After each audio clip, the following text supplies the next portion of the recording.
আসসালামু আলাইকুম। প্রিয় দর্শক, অন্য মঞ্চের আলোচনায় আজ আমাদের অতিথি হিসেবে আছেন। নমস্কার, আমি তরুণ ঘোষ। গতকাল যে আমি পোস্টটা ছেড়েছি সেখানে মিশ্র প্রতিক্রিয়া। পোস্টে অনেকে অনেক ভালো কথা লিখেছেন, অনেকে মন্দ কথা লিখেছেন, অনেকে কটূক্তি করেছেন। যারা লিখছেন, কটূক্তি করছেন এবং বাজে কথা বলছেন, তাদেরকে আমি বলি, আমি তো মাথার দিব্যি দিইনি আপনাদের দেখার জন্য। আপনারা দেখবেন, আবার গালিও দেবেন। পরবর্তীকালে যখন সব প্রমাণিত হয় আমি ঠিক বলেছি, তখন কিন্তু আপনারা স্বীকার করেন না। এই আপনাদের অবস্থা হয়েছে ওই গুপি গাইন বাঘা বাইনের মতো, নিজেরাই ঢোল বাজান, নিজেরাই গান শোনেন। এটাই হচ্ছে আপনাদের ব্যাপার। তো যাই হোক, আমি যেখানে লিখেছি আমি তার ঘটনা পরম্পরা আমি পরপর আমি বিশ্লেষণ করছি আপনাদের।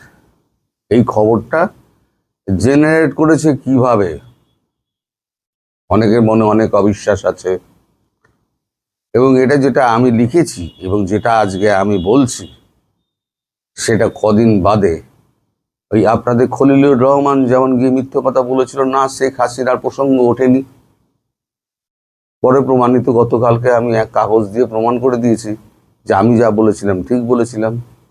এটাও কদিন বাদে প্রমাণিত হবে যে আমি যা বলেছিলাম ঠিক বলেছিলাম। আমি অনেক আগে বলি তো, তাই আপনাদের স্মৃতি থেকে মুছে যায়। কিন্তু এবার আমি বারবার মনে করিয়ে দেবো আমি এটা বলেছিলাম, আমি এটা বলেছিলাম, বারবার মনে করিয়ে দেবো। তো গতকালকার বিকেলে বেলায় আমি খবর পাই যে শেখ হাসিনার সঙ্গে রাহুল গান্ধী, প্রিয়াঙ্কা গান্ধী, আমাদের সলিসিটর জেনারেল এ আর এবং আমাদের নামটা ভুলে গেলাম, মনে পড়ে যাবে, এবং সুপ্রিম কোর্টের আইনজীবী কংগ্রেস সদস্য মনু সিংভি, মনু সিংভি, এটা চারজনে দেখা করেছেন। এবার কতগুলো ঘটনা পরম্পরা মেলান, যোগসূত্র আপনি খুঁজে বার করার আপনারা চেষ্টা করুন। প্রথম আমি একটা ভিডিও করেছিলাম যে শেখ হাসিনাকে বেশি দিন রাখতে চায় না ভারত, কারণ তার বয়স হয়েছে। যদি ভারতে কোনো কিছু হয়ে যায় তাহলে পুরো ব্লেমটা এসে ভারতের উপরে পড়বে, ফলে যা করার ভারতবর্ষকে তাড়াতাড়ি করতে হবে। এটা কিন্তু আমি প্রথম দিকে বলেছিলাম। তার পরবর্তীকালে যেটা হলো যে ডোনাল্ড ট্রাম্পের ফোন এলো, ডোনাল্ড ট্রাম্পের ফোন এলো, সে খবর আমি করেছিলাম। ডোনাল্ড ট্রাম্পের ফোন এসছে। এখন দেখুন, এই হরমুজ টানেল নিয়ে যে সমস্ত কথাবার্তা আছে, হরমুজটা নিয়ে সে সমস্ত কথাবার্তা নিশ্চয়ই হয়েছে, এবং ট্রাম্প স্বীকারও করেছেন যে আমি ভারতের প্রধানমন্ত্রীর হেল্প চেয়েছি, এবং ভারতের প্রধানমন্ত্রী বলেছেন আমি কেন যাব। এই 40 মিনিটের যে কথাবার্তা হয়েছে, আমি তখন বলেছিলাম নিশ্চয়ই আরো কথাবার্তা হয়েছে যেগুলো আমরা জানতে পারছি না। তার পর মুহূর্তে কয়েকদিন বাদে এই যে রাহুল গান্ধীকে ডেকে পাঠানো, বিরোধী দলনেতাকে ডেকে পাঠানো, তার সঙ্গে ট্রাম্পের ফোনের পর একটা দীর্ঘ আলোচনা, সে আলোচনাটা কি হতে পারে? নিশ্চয়ই হরমুজ নিয়ে নয়, কারণ আমি প্রথম বলেছিলাম যে সর্বদলীয় বৈঠকের মাধ্যমে কিন্তু সিদ্ধান্ত হয়েছে শেখ হাসিনা এইখানে আমাদের দেশে হয়ে থাকবেন, অতিথি হয়ে থাকবেন। আমি প্রথম বলেছিলাম। পরবর্তীকালে তার সত্যতা প্রমাণিত হয়েছে, সবাই আপনারা জানেন। এখন যেহেতু একটা সর্বদলীয় সিদ্ধান্তের মাধ্যমে তাকে আনা হয়েছিল এবং তাকে ফেরত পাঠানোর ব্যাপারটাও কিন্তু সর্বদলীয় সিদ্ধান্তের মাধ্যমেই হবে। সরকার কিন্তু একা করবে না।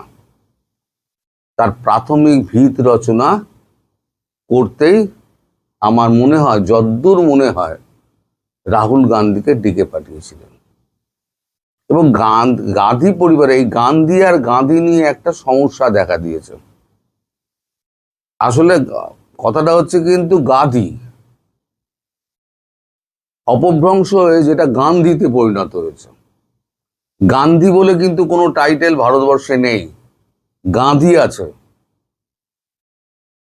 কিন্তু গান্ধী বলে কিছু নেই। কিন্তু অপভ্রংশ সেটাই চালু হয়ে গেছে, গান্ধী গান্ধী গান্ধী গান্ধী চালু হয়ে গেছে। কিন্তু আপনি যদি বিভিন্ন কাগজপত্র দেখেন সেখানে কিন্তু গান্ধী লেখা হয়, গয় চন্দ্রবিন্দু আঁকা, ধয় দীর্ঘই। আমি দুবার ভুল লিখব না, কারণ বানান লেখার সময় কিন্তু আমি অত্যন্ত সতর্ক থাকি। আপনারাও সতর্কতা থাকতে পারেন। কি করে করবেন? যে বানানটা লেখার পর যদি আপনার মনে হয় একটু অচেনা, তাহলে একটু ঘুরিয়ে লিখুন, ঠিক চেনা বানানটা চোখের সামনে এসে পড়ে যাবে। আর কোনটার পরে দন্তের ন হবে, কোনটার পরে মধ্যের ন হবে, সেগুলো একটুখানি আপনি জেনে নেবেন। তো যাই হোক, আমি তখন লিখেছিলাম যে রাহুল গান্ধী এবং প্রিয়াঙ্কা গান্ধী সঙ্গে হরিশ সালভে, যিনি কিংস কাউন্সিলের এখন সদস্য, এবং অভিষেক মনু সিংভি, চারজনে দেখা করেন শেখ হাসিনার সঙ্গে। আসলে রাহুল গান্ধী এবং প্রিয়াঙ্কা গান্ধী তারা গিয়েছিলেন শেখ হাসিনার মনোভাব জানতে এবং তার শরীর সম্পর্কে। এমনিতেও যান, মাঝে মাঝেই যাওয়া আসা করেন, কারণ কংগ্রেসের সঙ্গে যে সম্পর্ক প্রধানমন্ত্রী শেখ হাসিনার, সেটা কিন্তু অটুট সম্পর্ক। সেটা ইন্দিরা গান্ধীর সময় থেকে সেই সম্পর্কটি গড়ে ওঠে মুজিবুর রহমান থাকাকালীন। দীর্ঘদিন আমাদের এখানে শেখ হাসিনা আশ্রয়ে ছিলেন, 6 বছর না 8 বছর এখানে আশ্রয়ে ছিলেন। সেই সময়তে তখন থেকে কিন্তু সোনিয়া গান্ধীর ইন্দিরা গান্ধীর খুব কাছের মানুষ। তো যাই হোক, সে নিয়ে আমি অনেক কথা বলেছি। তারা তার মনোভাব জানতে গিয়েছিলেন, এবং সব থেকে খটকার বিষয়, এখানে কেন্দ্রের তরফে হরিশ সালভে, যিনি আমাদের এতে ইন্টারন্যাশনাল কোর্ট অফ জাস্টিসে যিনি একজন পাকিস্তানে বন্দী আমাদের ভারতীয়, তার ফাঁসির আদেশ নিয়ে লড়াই করে যাচ্ছেন, এবং ফাঁসির আদেশ কিন্তু আটকে রেখে দিয়েছেন। কুলভূষণ যাদব বলে একজন ব্যক্তি, তাকে পাকিস্তান ইরানের মাটি থেকে তুলে নিয়ে গিয়ে অপহরণ করে তাকে ওইরকম চার্জে তাকে ঢুকিয়ে রেখে দিয়েছে ফাঁসির আদেশ দিয়ে। কিন্তু আজ পর্যন্ত ফাঁসি দিতে পারেনি, কারণ ভারত ধমকেই রেখে দিয়েছে। ইন্টারন্যাশনাল কোর্ট অফ জাস্টিসে এখন মামলা চলছে, সেই মামলাকে উপেক্ষা করে যদি ফাঁসি দাও, তাহলে পাকিস্তানের কোনো অস্তিত্ব থাকবে না। তো এখন এই যে 2 জন আইনজীবী গেছিলেন, 2 জন আইনজীবী তারা অনেক দস্তাবেজ নিয়ে গিয়েছিলেন, এটুকু খবর আমি পেয়েছি। অভিষেক মনু সিংভি এবং হরিশ সালভে। আপনাদের মনে থাকতে পারে, ইন্টারন্যাশনাল কোর্ট অফ জাস্টিসে শেখ হাসিনা একটি মামলা করেছিলেন। সেই মামলাটির শুনানির দিন সম্ভবত এগিয়ে আসছে।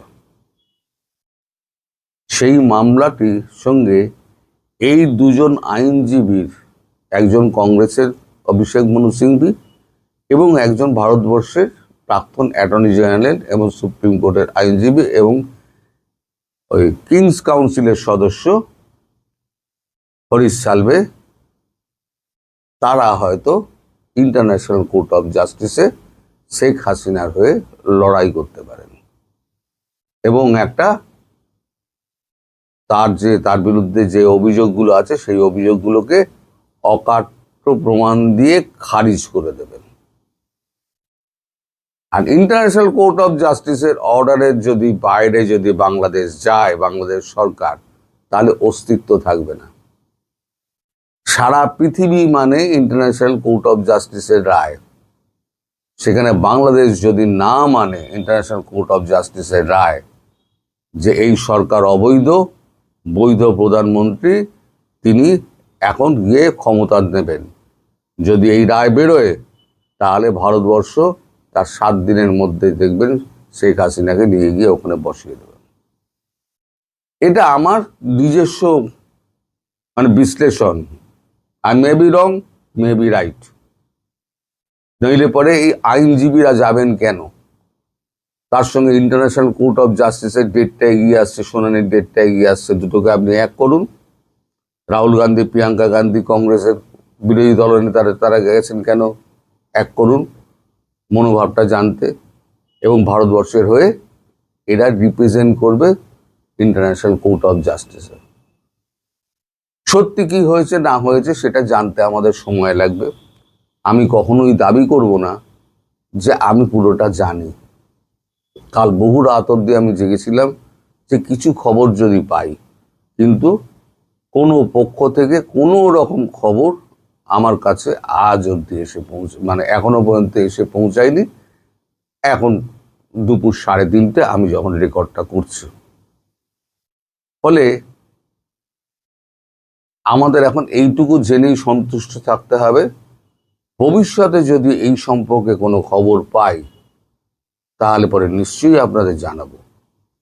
কিন্তু এটা জানবেন যে এই যে 4 জন দেখা করেছে, 4-5 জন দেখা করেছেন, এবং আপনারা জানেন ইন্টারন্যাশনাল কোর্ট অফ জাস্টিসে শেখ হাসিনা যে মামলাটি করেছিলেন, সেই মামলাটির তারিখ কিন্তু এগিয়ে আসছে। সেই মামলার সঙ্গে এই আইনজীবীদের এবং রাহুল, প্রিয়াঙ্কার ওনার সঙ্গে দেখা করার একটা যোগসূত্র আছে। এবং যেহেতু প্রধানমন্ত্রী নরেন্দ্র মোদী বলে দিয়েছেন ভারতবর্ষ আর দেরি করবে না, ভারতবর্ষ তাড়াতাড়ি শেখ হাসিনাকে তার দেশে ফেরাতে চায়। আর যেহেতু আমাদের তারেক রহমান ইউনূসের ছাড়া জুতোয় পা গলিয়ে এখন চলছেন, পাকিস্তানের সঙ্গে ভালো রকম দহরম বহরম করছেন, এবং খলিলুর রহমান তিনি তুর্কিকে 3 বার ঘুরে এলেন, ফলে আর ভরসার জায়গা নেই। যারা ক্ষমতায় বসাতে পারে তারা ক্ষমতা থেকে উৎখাত করতে পারে। ফলে একটা গভীর কিছু হতে যাচ্ছে।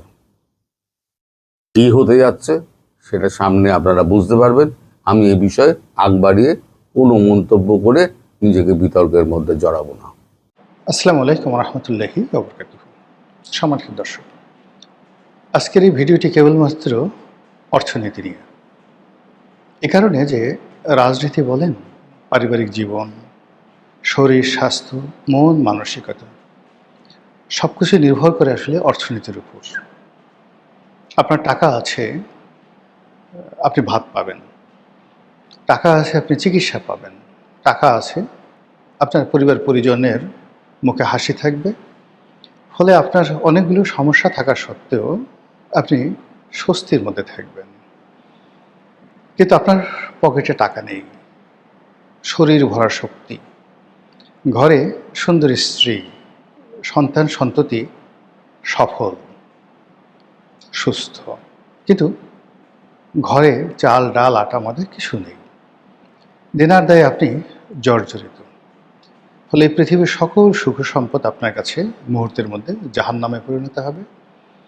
এবং এভাবে অনেক আপাত দৃষ্টিতে সুন্দরতম মানুষ, যাদের পরিবার আছে, ঘর আছে, সংসার আছে, শিক্ষা আছে, দীক্ষা আছে, কেবলমাত্র আর্থিক দৈন্যতার কারণে যে হতাশা, সে হতাশায় অনেক মানুষ আত্মহত্যা করে। অনেক মানুষ নিজের সন্তানকে বিক্রি করে দেয়, নিজের কন্যাকে বিক্রি করে দেয়, নিজের স্ত্রীকে অন্যের শয্যার সঙ্গী করে তারপরে যে টাকা উপার্জন হয় সে উপার্জন দিয়ে নিজের চাহিদা মেটায়। বহু নারী রয়েছে ইতিহাসে, অসম্ভব সুন্দরী, বিকৃত অভাবের তাড়নায় বিকৃত রুচির পুরুষের কাছে গিয়েছে। পুরুষ তার সঙ্গে যৌন সঙ্গম করেনি, বলেছে তোমার মাথার সব চুল ফেলে দিতে হবে। নারী টাকার জন্য নিজের মাথার চুল ফেলে দিয়েছে। তো এই অর্থনীতি, সেই অর্থনীতি এখন আমার জানা মতে স্বাধীনতার পরে এই বাংলায় প্রথম সবচেয়ে বড় মহাসংকটে পড়ে গেছে। সংকটের জন্য কে দায়ী? অনেকেই দায়ী। আপনিও দায়ী, আমরাও দায়ী। শেখ হাসিনা দায়ী, বিএনপি দায়ী, তারেক জিয়া দায়ী, বেগম জিয়া দায়ী। কে না দায়ী? সবার হাতে মোর অর লেস আমাদের এই অর্থনীতিটি ধ্বংস হয়েছে। কারণ কি? প্রথম কারণ হলো যে আমাদের দ্বারা রাজনীতিবিদ তারা বেশিরভাগ মানুষই অভাবগ্রস্ত। বেশিরভাগ মানুষই নিম্নবিত্ত দরিদ্র পরিবার থেকে আসছে। ভালো গাড়ি, ভালো বাড়ি, তারপরে ভোগ বিলাস, জামা কাপড় ইত্যাদির নানা লোভ লালসা, অপূর্ণ ইচ্ছা, আশা আকাঙ্ক্ষা রাজনীতিবিদদের মধ্যে থাকে। খুব অল্প সংখ্যক রাজনীতিবিদ আছেন যারা আব্দুল আল মিন্টু কিংবা সালাউদ্দিন কাদের চৌধুরী কিংবা সাবের হোসেন চৌধুরী বা অ্যাটলিস্ট আমি গোলাম মওলা রনি আমাদের মতে পরিশ্রম করে অর্থ উপার্জন করেছে, সফল হয়েছে। জীবনের ভোগ বিলাসের যত রকম উপকরণ আছে পার্থিব, সবই নিজের উপার্জিত ধনসম্পদ দ্বারা তারা পূর্ণ করেছে। ফলে রাষ্ট্র ক্ষমতা পাওয়ার পর কখনই আমাদেরকে ক্ষমতার যে মোহ, সেই মোহ দ্বারা রাষ্ট্রের একটি পয়সা ক্ষতিগ্রস্ত হতে দেয়নি। কিন্তু ধরুন যে মানুষটি ঢাকা শহরে একটা ফ্ল্যাট নেই, যার একটা ভালো গাড়ি নেই, ভালো কোনো জামা কাপড় নেই, কিন্তু সে যখন রাষ্ট্র ক্ষমতা পেয়ে যায়, তার একটা কলমের সিগনেচারে হাজার হাজার কোটি টাকার প্রকল্প পাশ হয়। সে সরকারি আমলা হোক, সেক্রেটারি হোক, কিংবা মন্ত্রী হন, এমপি হন বা অন্য যে কোনো সাংবিধানিক পদে তারা থাকেন। তো তাদের মধ্যে যখন এই অভাব বোধ থাকে, 99.99% ক্ষেত্রে তারা দুর্নীতিগ্রস্ত হয়ে পড়েন। 2 নম্বর হলো যে আমাদের দেশের রাজনীতির মতো ব্যবসায়ীদের মধ্যে বিবর্তন খুব যাকে বলে দ্রুত হয়েছে। আমাদের দেশের আমি এখন বলতে পারি যে অনেকগুলো কোম্পানি, যাদের কোম্পানিতে 30,000 40,000 লোক চাকরি করছে, যাদের এক একটা কোম্পানির ব্র্যান্ড ভ্যালু 5,000 6,000 কোটি টাকা হয়ে গেছে। বেশি দিন আগে না, 93 94 95 সালে আমি তাদেরকে এই ঢাকার শহরে বলতে গেলে অসহায়ের মতো হাঁটতে দেখেছি। এটা সাইকেলে চড়ার মতো অবস্থা তাদের ছিল না। আচ্ছা, এই লোকগুলো এত দ্রুত ধনী হলো কি করে? তারা এই যে আমলাতন্ত্র, দুর্নীতিবাজ আমলাতন্ত্র, রাজনীতিবিদ তাদেরকে ব্যবহার করে যে সুযোগ নিয়েছে, কখনো ব্যাংক থেকে লোন নিয়েছে, কখনো কোনো একটা এসআরও, কাস্টমসের এসআরও পরিবর্তন করেছে, কখনো প্রতিপক্ষকে শেষ করে দিয়ে নিজেরা একচেটিয়া ব্যবসা করার জন্য তারা একটা মনোপলি শুরু করেছে। তো এই যে ব্যবসায়ীরা যারা এইভাবে হয়েছে, তাদের আসলে টাকা ছাড়া আর কিছু নেই। এত মানে একজন বলছিলেন যে তিনি ধনীদের সঙ্গে চলেন না। এ কারণ হলো যাদের ধনসম্পদ আছে, টাকা পয়সা আছে, তাদের আসলে টাকা পয়সা ছাড়া আর কিচ্ছু নেই। এমনকি পোশাক আশাকও নেই। আমরা যে পোশাক আশাক দেখি ওটা বাহ্যিক, কিন্তু যে কারণে মানুষ পোশাক আশাক পরে নিজের লজ্জা স্থানকে ঢেকে রাখার জন্য, নিজেকে ঢেকে রাখার জন্য, অভিজাত দেখানোর জন্য, সে যে একটা মানুষ সেটা দেখার জন্য। কিন্তু আপনি অনেক ধনীকে দেখবেন তার মনের মধ্যে পশুত্ব রয়েছে। পশুদের যে উলঙ্গপনা, তার চেয়ে উলঙ্গপনা রয়েছে অনেক ধনীদের ব্যক্তিগত জীবনে। এই জন্য অনেক জ্ঞানী গুণী লোক ধনীদেরকে পছন্দ করেন না। তা আমাদের দেশের ধনী ইংল্যান্ড আমেরিকা ধনীদের মধ্যে পার্থক্য হলো যে আমাদের ধনীরা জনকল্যাণে খুব অল্প লোক কাজ করেন। আমি প্রায় বলি যে আপনি যদি দেখেন বাংলাদেশে একটা ইস্পাহানি গ্রুপ, তারা জনকল্যাণে যে সকল কাজ করে, এমনকি আপনি গিয়ে দেখেন যে এই যে ভূমিদস্যু বলেন বসুন্ধরা গ্রুপ, তাদের যে সিএসআর প্রকল্পগুলো রয়েছে, তারা কতটি হাসপাতাল চালায়, কয়টি চক্ষু হাসপাতাল চালায়, কত শত মসজিদ চালায়, তাদের কোম্পানিতে 10,000 লোক শুধুমাত্র বসুন্ধরা গ্রুপের মধ্যে মানে কাজ করে, মানে যেখানে তাদের হেড অফিস কেন্দ্রিক ফ্যাক্টরিগুলো নয়। এই লোকদেরকে প্রতিদিন দুপুরে তারা বলতে গেলে নাম করা অবস্থায় মাগনায় খাবার খাওয়ায়। তো এই যে কল্যাণমূলক কাজ, ফলে অনেক বদনাম থাকা সত্ত্বেও কিন্তু আল্লাহ তাদেরকে বরকত দেয়। কিন্তু এরকম অনেক কোম্পানি আপনি ধরেন, আমি নাম বললাম না কোনো কোম্পানির, যারা বসুন্ধরার চেয়েও বড়, ইস্পাহানির চেয়েও বড়, কিন্তু চুরি চামারি গুন্ডামি বদমাইশি করে জেল জুলুম করে একেবারে নিজেরা শেষ হয়ে গেছে। এর কারণ হলো এদের জনকল্যাণে কোনো প্রকল্প নেই। তো এই যে জনকল্যাণে যাদের প্রকল্প নেই, এই সমস্ত লোভী ব্যবসায়ীদের খপ্পরে পড়ে রাজনীতিবিদ আমলারা যে একটা সিন্ডিকেট গড়ে তুলছে, সে স্বাধীনতার পর থেকে আজ অবধি, এমনকি পাকিস্তান জামানাতে এই সিন্ডিকেট ছিল, এটা ধারাবাহিকভাবে আজকের দিন পর্যন্ত ক্রমশ বেড়ে যাচ্ছে এবং বেড়ে তারা এই পুরো ইকোনমিটাকে এখন গ্রাস করতে বসেছে। আমাদের দেশে অন্তত 10টি ব্যাংক এই মুহূর্তে দেউলিয়ার পর্যায়ে আছে। সরকার কোনো মতে তাদেরকে কুইনাইন দিয়ে বাঁচিয়ে রেখেছে, কিন্তু যদি ওপেন আপ করে দেওয়া হয় 10টি ব্যাংক উইদিন 1 সপ্তাহের মধ্যে তারা দেউলিয়া হয়ে পড়বে। আচ্ছা, এরপরে গত 2 বছরে প্রাইভেট সেক্টরে কম করে হলেও সরাসরি 10 লাখ লোক চাকরি হারিয়েছে। মানে যারা বিভিন্ন ইন্ডাস্ট্রি বা শিল্প গ্রুপে চাকরি করত, হাজার হাজার প্রতিষ্ঠান, তারা 10 লাখ লোক যারা চাকরি হারিয়েছে, তাদের অবস্থা কি এখন চিন্তা করেন।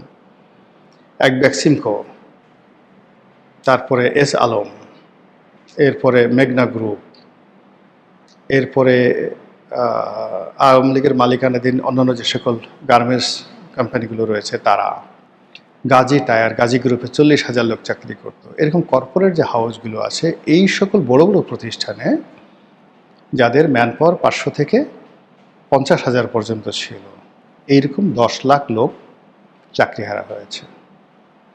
গত 1 বছরে অন্তত পক্ষে আরও 1000 গার্মেন্টস বন্ধ হয়েছে। এই গার্মেন্টসগুলো বন্ধ হওয়ার ফলে ব্যাংকগুলো বিপদে পড়েছে, কাস্টমস বিপদে পড়েছে, শিপিং কোম্পানি বিপদে পড়েছে, পোর্ট বিপদে পড়েছে, ইন্স্যুরেন্স কোম্পানি বিপদে পড়েছে, কনজিউমার যে প্রোডাক্টগুলো একটার সাথে আর একটা জড়িত, তারা বিপদে পড়েছে, এমনকি মসজিদ মাদ্রাসাগুলো বিপদে পড়েছে। এরাও ঠিক আগের মতো দান খয়রাত পাচ্ছে না।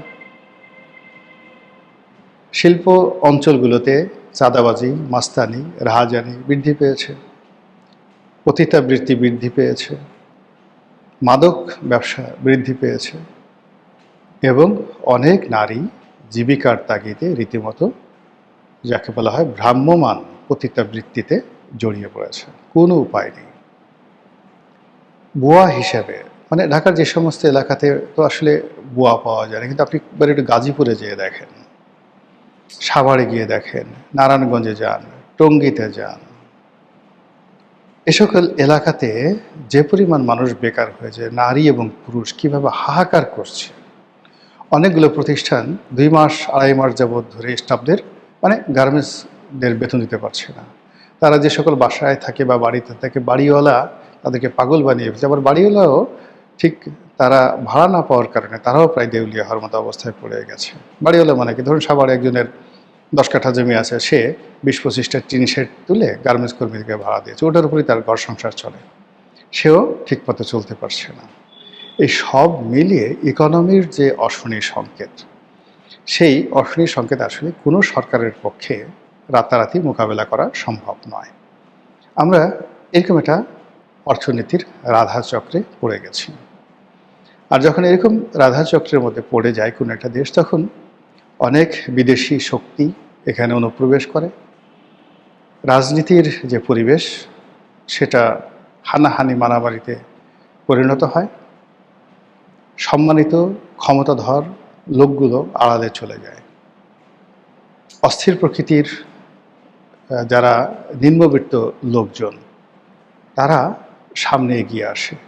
কলহ বিবাদ মারামারি কাটাকাটি নিত্য নৈমিত্তিক বিষয় হয়ে যায় এবং জনযুদ্ধ সিভিল ওয়ার তার সঙ্গে সঙ্গে আপনার চুরি ডাকাতি রাহাজানি ছিনতাই প্রতারণা যে সকল সামাজিক ব্যাধিগুলো রয়েছে সেগুলো বাড়তে থাকে। মহান আল্লাহ রাব্বুল আলামিন আমাদেরকে রক্ষা করুন, হেফাজত করুন। আসসালামু আলাইকুম ওয়া রাহমাতুল্লাহি ওয়া বারাকাতুহু।